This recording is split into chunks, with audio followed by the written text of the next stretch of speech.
The Student's Tale, as told to Helen MacDonald.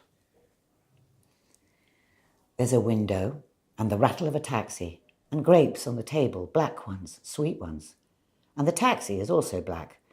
And there's a woman inside it, a charity volunteer who befriended you when you were in detention. And she's leaning to pay the driver. And through the dust and bloom of the glass, I see you standing on the pavement next to the open taxi door, and your back is turned towards me, so all I can see are your shoulders, hunched in a blue denim jacket. They're set in a line that speaks of concern, not for yourself, but for the woman who's paying the fare. I wave through the window and you turn and see me and smile, hello. This is a borrowed house we're talking in, it's not my home. I don't know anything about you. It is hard to ask questions. You want me to ask questions because you say it's easier to answer questions than to tell your story. I don't want to ask you questions because I think of all the questions you must have been asked before. But you want me to ask questions, and so I begin with, when did you get here? And you write in careful Persian numerals, 12, 2016, December. And I ask more questions, and you answer them. And when the English words won't come, you translate using your phone. And this takes some time. And the sun slaps its flat gold light upon the table and the bowl of grapes and the teapot, all these quiet domestic things, as I wait to know what you might mean. Here are the words you look up while we talk. Apostate, bigoted, depraved, hide. You are a student of epidemiology.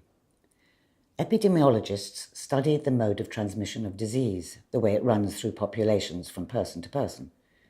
You tell me that back in your country, you used to meet with your friends in your restaurant at night so you could talk of Christianity and read the Bible. There were Christian signs in your restaurant. You knew that you might be arrested for doing this.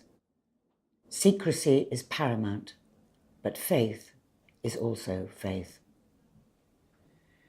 This is what happens when you are denounced as an apostate. The authorities speak of you as if you are one of the agents of disease that you have studied. At prayers one Friday, they denounce you by name in 5 regions, 2 cities, and 3 villages. They said a woman at your university had depraved you, by which they meant she had encouraged you to become a Christian. They said that you had changed your religion, and that now you possess this faith, you spread it to other men. They see your belief as a contagious disease. They want to isolate it, contain it, and like all such malevolent metaphors that equate morality with health, the cure is always extinguishment. You know what happens to apostates, to those who have changed their religion in your country. Even I know what happens. I'm holding my breath just thinking of it. When the intelligence services came looking for you at your grandmother's home, she called you and told you that these men were your friends, even though they spoke the wrong language for the region and they were wearing distinctive clothes that made it obvious, really, who they were and why they were there. But she was old, and you couldn't blame her for expecting friendship when what was offered was its scorched obverse. Your uncle knew better. He told you to flee. Your life is in danger, he said. Truth. So you fled. You left everything. You drove from city to city, and in a city more distant, met 2 friends of your uncle. They told you they could take you to Turkey with others by car. And once you were there, you wondered where you should go. Your uncle said the UK is good, and he offered to pay the smuggling agents to get you here. The car unloaded you all in an unkept garden, and you all had to hide there until the middle of the night when the truck came and you got in. Days in the darkness inside a lorry on its way north, a freezer truck. How many people were in there with you? I ask. And you laugh and say, 10, I don't know, it was dark. And I laugh too, a little ashamed, and wonder why I want to press you for these little details. None of us want to know what this is like. We don't want to know how it feels not to eat or drink or sleep for 5 days and nights, to be sustained in terror and darkness merely through the hope that there is light on the other side.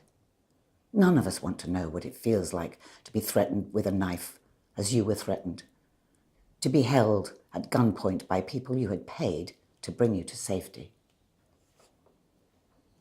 You say, it was the worst feeling. Then you say it again, the worst feeling. Several times you tell me, I see my death. Then you say it again, I see my death.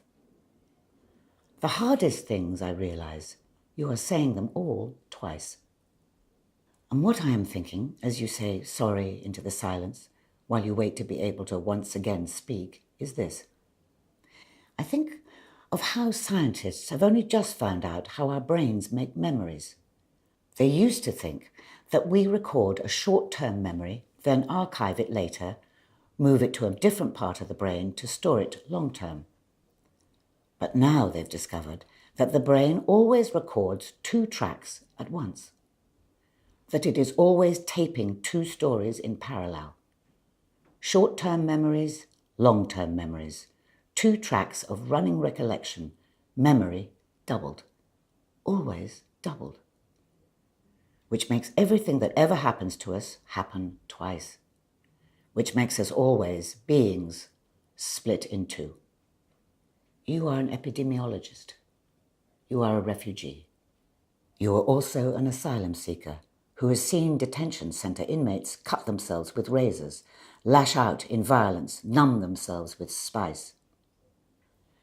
The government wants to send you back to Greece, but that would be dangerous because of people there who know who you are, who have threatened you, who have contacts with the authorities back home.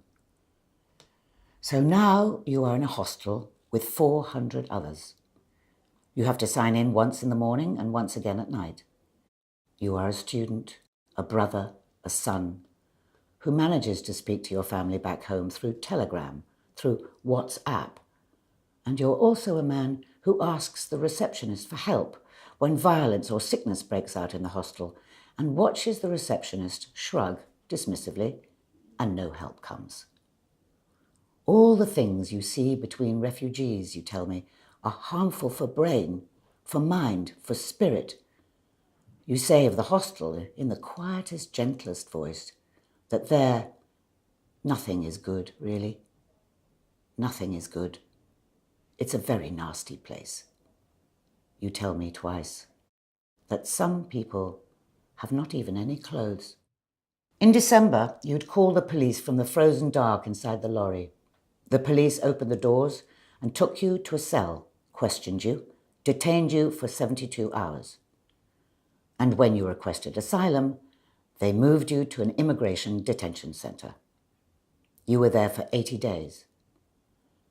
I have heard a lot about the conditions there, this place that is known as a hellhole. So it is a mark of your kindly reticence that all you can say about it is, the situation in detention was very bad. You are a refugee who has taken deep breaths to sing songs in this detention center, where people are held indefinitely, and you are also a man sitting at a sunny dining table, laughing out loud at your mistake when you realize that you said your father was literature, when what you meant to say was your father is illiterate. You are a man who can laugh at the ridiculousness of mistranslation, and you are also a man who has left a life behind you, your father, your little brother, your ailing family members in every corner of home. And that loss pours from you, silent through the laughter, like a cold current of air that sinks to the floor and fills the room beneath everything light that is spoken here. You don't want to talk about yourself except to give the facts. What you want to talk about are the problems facing the people around you. Your charity volunteer friend tells me that after you saw an advert for water aid, you asked her to donate what little funds you had to the children who were suffering, because the way the system works, you weren't allowed to do it yourself. She tells me, though she apologized for speaking because it is not her story, that you have been buying fruit and lentils for the children in the hostel because the food is so bad it makes people sick, and you can see the children are malnourished. You are a man whose eyes are bright with unspilled tears when you tell me of the horror of your journey here. But when you think of the people who have shown you kindness, that is when you break down and cry. You say of the woman sitting with us, I would maybe have suicide without her. When I ask you if the people in the city where you live are good to you, you say yes, because if you ask them an address, they will tell you where it is. I think about all the stories we tell of refugees, and how they're always one story or another, never both at once. Tragic stories or threatening stories, victims or aggressors, never complicated, always simple, always with clean edges. Easy pigeonholes to fit people who have been forced to take wing. But a hole is not just a pigeonhole. It's the space between two things. It's a hole that's the gap between a word in Urami or in Farsi and a word in English. It's the space between past and future, between old lives and new, between years. When the new year came in March, you went to the park in the city where the hostel is, and you sang songs welcoming the new year by the water of the lake. What can a new year mean when you are young and all you're able to do is wait? I want to be useful, you say. I don't want to spend my time in the hostel waiting. And then you rub your eyes with one hand and you say, please pray for me. You say, this issue is very distracted my brain, my mind. I want to quickly take a part of this society and the culture. At the moment, I haven't any certificate because I am an asylum seeker. And I don't take a part in helping people because I don't have any money. I don't have any device for helping the people, and I think my living is very precious. Precious. You try the word out as a question, as if the word is itself somehow wrong. I don't like be spend it by the time waiting, you say, because I'm young. You are young. You are a student, an epidemiologist, a Christian, a refugee. You want to help people so much, it hurts my heart. You are a man who I drive after we have talked that afternoon to the hospital so we can take a photograph of you standing outside the School of Clinical Medicine, because bound up in a sense of your future is this brightness that you might one day be able to help, to work in medicine here. And you are also a man who tips back his head and laughs when we discover that the school has been closed for rebuilding and the windows are boarded up and the palings mean we can't see the building at all. We take pictures anyway. Us in front of the barriers, you alone, you with your companion, you with me. We are all of us waiting while the world is rebuilt.